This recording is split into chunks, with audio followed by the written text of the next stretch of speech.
আপনি আপনার মধ্যে এক ধরনের ভালোবাসা আছে, এই ভালোবাসাটা, এই রেসপেক্টটা, সেটা অনেক বিউটিফুল। তাদের ভালোবাসার সম্বোধন হচ্ছে আপনি।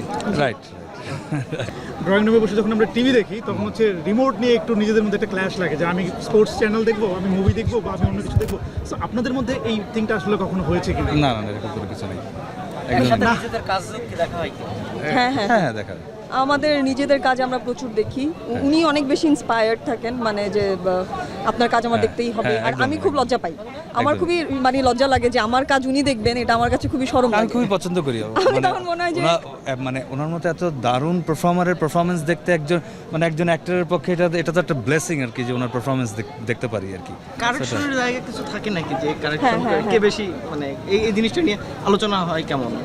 কারেকশন নিয়ে আমরা দুজনেই আলাপ করি। হ্যাঁ, দুজনেই আলাপ করি এবং আমি অপেক্ষায় থাকি যে কখন রিলিজ হওয়ার পরে ওনার কমেন্টটা কি আসবে, সেটার জন্য আমি অপেক্ষা করি আসলে, কারণ ওই কমেন্টটা আমার জন্য খুব ইম্পর্টেন্ট, যেটা পরবর্তীতে হয়তো বা ডেভেলপমেন্টের জন্য কাজে লাগতে পারে। আমাদের ব্যাপারে যেটা আমি বলতে চাই সরাসরি, হয়তো বা অনেকের অনেক ধারণা থাকবে যে আমরা দুজন একই সেক্টরে কাজ করি এবং দুজনেরই এক রকমের আলাদা গ্রহণযোগ্যতা আছে, সিলেকশন অফ ওয়ার্ক আছে, কিন্তু এমন না যে ওনার কাজ মানেই আমি বলি যে ওনার সব ভালো, আমার কাজ মানেই যে আমার সবটা ভালো, এটা না।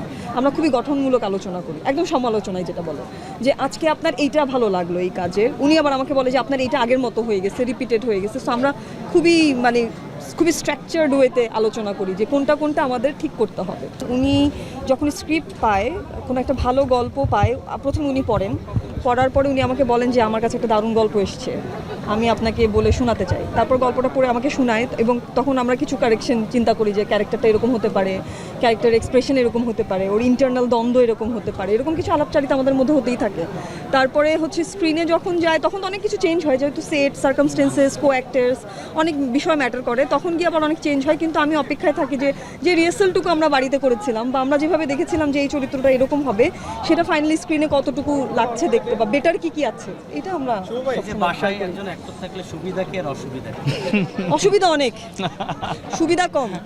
অসুবিধা অনেক মানে হচ্ছে গিয়ে মানে প্রচুর গল্প শুনতে হয়, প্রচুর স্টোরিজ আসে, প্রচুর মানে রিহার্সাল হয়।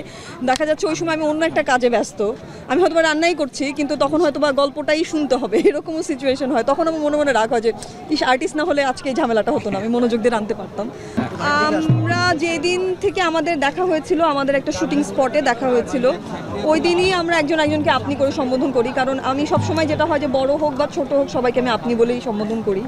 সো আমাদের দুজনের ক্ষেত্রেও সেমই হয়েছিল, যেহেতু আমাদের প্রথম কাজ একসাথে, প্রথম দেখা, আমরা একজনকে আপনি বলেছি, এখন পর্যন্ত আমরা আপনিই বলি। It sounds good.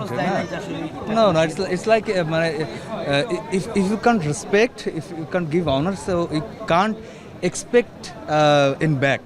না তো ওই আমরা যদি রেসপেক্টটা করি, তাহলে মনে হয় যে আপনি আপনার মধ্যে এক ধরনের ভালোবাসা আছে, এই ভালোবাসাটা, এই রেসপেক্টটা, সেটা অনেক বিউটিফুল। হ্যাঁ, এটা আমরা খুবই এনজয় করি। আমার কাছে মনে হয় যে তুমি তো বলেই ফেলি আমরা সম্পর্কের খাতিরে, কিন্তু আমরা আমাদের মা বাবাদের দেখেছি যে তারা দীর্ঘদিন আপনি করেই বলেছেন, এবং এটা আমাদের দুজনারই কাছে খুবই সাবকনশিয়াস মাইন্ডে সুন্দরও লেগেছিল, এবং আমাদের জার্নিটাও খুবই ন্যাচারাল ওয়েতে, অর্গানিক ওয়েতে আপনি দিয়ে শুরু হয়েছে, এবং আমরা এটাকে নার্চার করি। আপনাদের ভালোবাসার সম্বোধন হচ্ছে আপনি। রাইট।